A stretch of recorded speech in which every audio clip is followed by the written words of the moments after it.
नमस्कार साथियों, मैं अजय कुमार।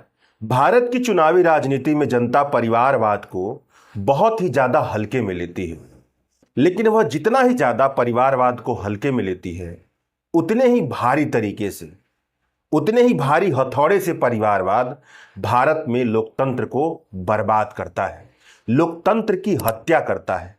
जैसे ही जनता यह देखती है कि यह जो बाबू हैं, इनके बाप बहुत बड़े नेता थे और इन्हीं को वोट दिया जाएगा, वैसे ही वह जनता उस इलाके में, उस निर्वाचन क्षेत्र में लोकतंत्र को मार देती है, लोक प्रतिनिधित्व को मार देती है। परिवारवाद आज तक इसीलिए बना हुआ है क्योंकि अगर बाप पहले से राजनीति में है, अगर परिवार का सदस्य पहले से राजनीति में है, तो जो उम्मीदवार है उसे बहुत आसानी से लोग जान लेते हैं, उसकी पहचान बहुत आसानी से हो जाती है और उसकी जो लिगेसी है, उस लिगेसी की वजह से लोग उससे जुड़ भी जाते हैं और आसानी से उसको वोट दे देते हैं। इसीलिए क्या होता है कि उसी निर्वाचन क्षेत्र में जो कर्मठ, ईमानदार, लगातार संघर्षरत नौजवान है, वह कभी आगे नहीं बढ़ पाता। बढ़ता कौन है? जो परिवार का, किसी परिवार का हिस्सा है, जिसकी हैसियत केवल इतनी है कि उसके बाप या घर का कोई सदस्य पहले से राजनीति में था और उसको लोग चुन लेते हैं, उसको वोट देते हैं। जैसे ही उसे वोट देते हैं लोग, वैसे ही वो अपनी तरफ से भारत में लोकतंत्र को मार रहे होते हैं। और जो इस तरह से चल रहा है हिसाब किताब, उससे लोग भूल जाएं कि भारत में कभी रोजगार, भयंकर जो बेरोजगारी की समस्या है, बहुत महंगी शिक्षा है, यह सब जो बुनियादी परेशानियां हैं, गरिमापूर्ण जीवन बहुत बड़ी आबादी को नहीं मिल पा रहा है, यह सब कभी खत्म होने वाला है। मतलब गुलामी के हालात में लोग रहते हैं, लेकिन इस तरह का डिसीजन ले लेते हैं वोट देते समय, केवल इसीलिए, कुछ नहीं जानेंगे। उनके सामने दिख रहा है कि यह आदमी अपने जीवन में कुछ भी नहीं किया है, यह जो उम्मीदवार है इसने अपने जीवन में कोई काम नहीं किया है, केवल इसका बाप है, पहले से राजनीति में था, उसी की विरासत है उसके पास और इसकी वजह से यह नेता बन करके आया है, इसको टिकट मिल गया है, लोग उसे वोट भी देते हैं और कहते हैं भाई जो जीत रहा है उसको जिताइए। यह ऐसा जैसे होता है वैसे लोक प्रतिनिधित्व मर जाता है, लोकतंत्र मर जाता है। वैसे लोग संसद में, विधानसभा में नहीं पहुंचते हैं जो जेन्युइन मुद्दे उठाएं। जिसने अपने जीवन में कुछ देखा ही नहीं, उसको आपने भेज दिया संसद और विधानसभा में, वो कैसे बेरोजगारी को समझेगा? वो कैसे महंगी शिक्षा को समझेगा? उसने तो कोई संघर्ष ही नहीं किया, उसको तो कोई आइडिया ही नहीं है और लोग उसे भेज देते हैं। तो यह जो परिवारवाद है वह भारतीय राजनीति को बर्बाद कर रहा है। श्यामलाल यादव नाम के एक पत्रकार हैं, इंडियन एक्सप्रेस के और भारत के बहुत बड़े इन्वेस्टिगेटिव पत्रकार हैं। उन्होंने एक रिपोर्ट छापी है।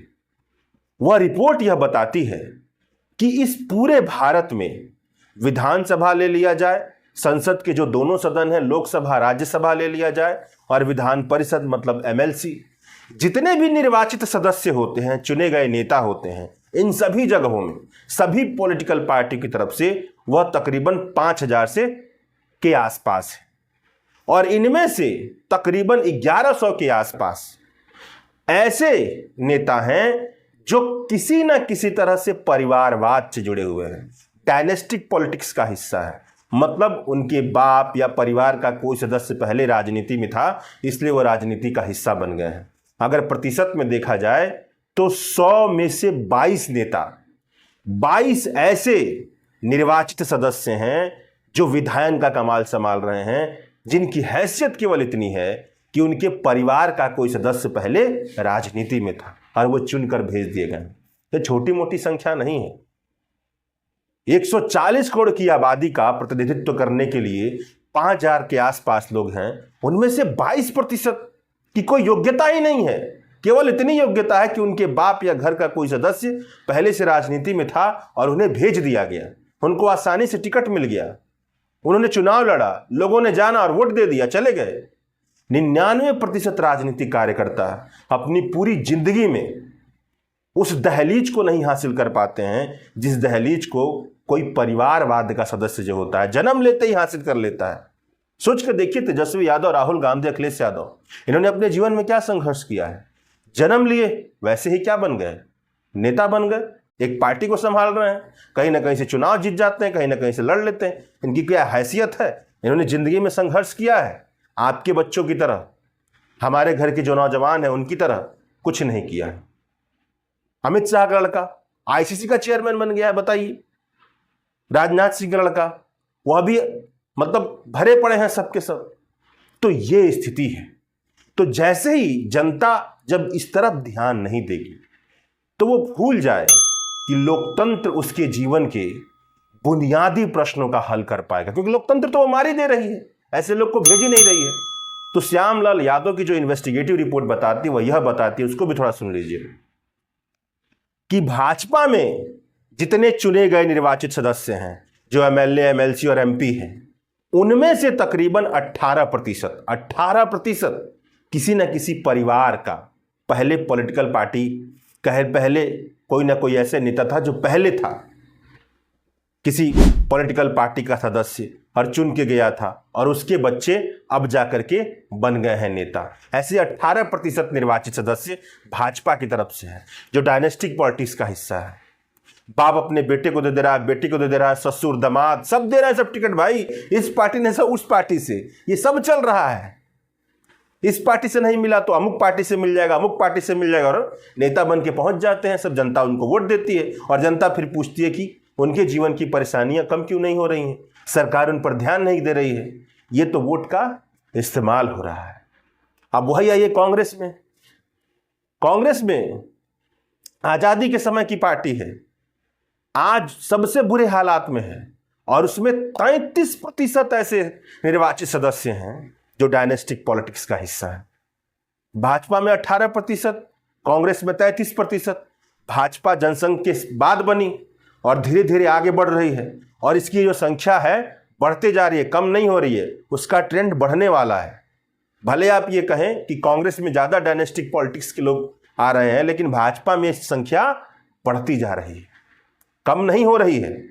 और कम इसीलिए नहीं हो रही है कि जनता इस बेसिक बात को नहीं समझ पा रही है कि उसे वोट नहीं देना है जो केवल इतनी हैसियत रखता है कि वह एक ऐसे नेता का लड़का है जो पहले से राजनीति में था। मत दीजिए वोट भाई उसको, उसका जीवन उतना है ही नहीं कि वो आपका प्रतिनिधि बन सके।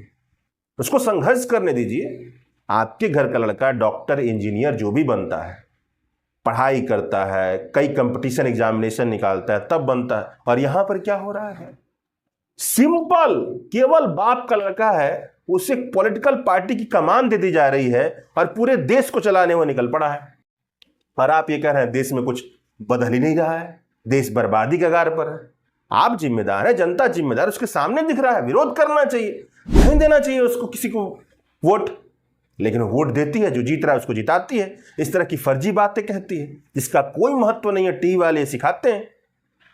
वहीं पर आइए एसपी को देखिए, समाजवादी पार्टी 33% उसके लेजिस्लेटर डायनेस्टिक पॉलिटिक्स का हिस्सा है। आरजेडी, लालू प्रसाद यादव की पार्टी, ये सब अपने आप को सामाजिक न्याय की पार्टी कहते हैं और आज तक अपने परिवार के चंगुल से बाहर निकल पाए, और टीवी वाले भी इनको सामाजिक न्याय की पार्टी कहते हैं। बताइए, अजीब मूर्खता है।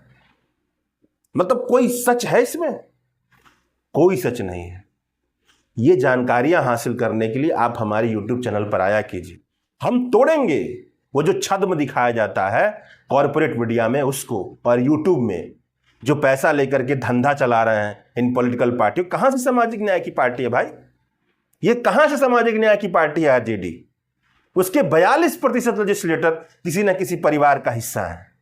ये कैसे सामाजिक न्याय कर रहे हैं? अपने परिवार से बाहर निकले ही नहीं। देश भर में 149 ऐसे परिवार हैं जिनमें एक ना एक से ज्यादा सदस्य ऐसे हैं जो देश की किसी न किसी पॉलिटिकल पार्टी में, देश के कहीं ना कहीं इलाके में निर्वाचित सदस्य के तौर पर विधानसभा, विधान परिषद या संसद में बैठे हुए हैं। ये हालात है देश का।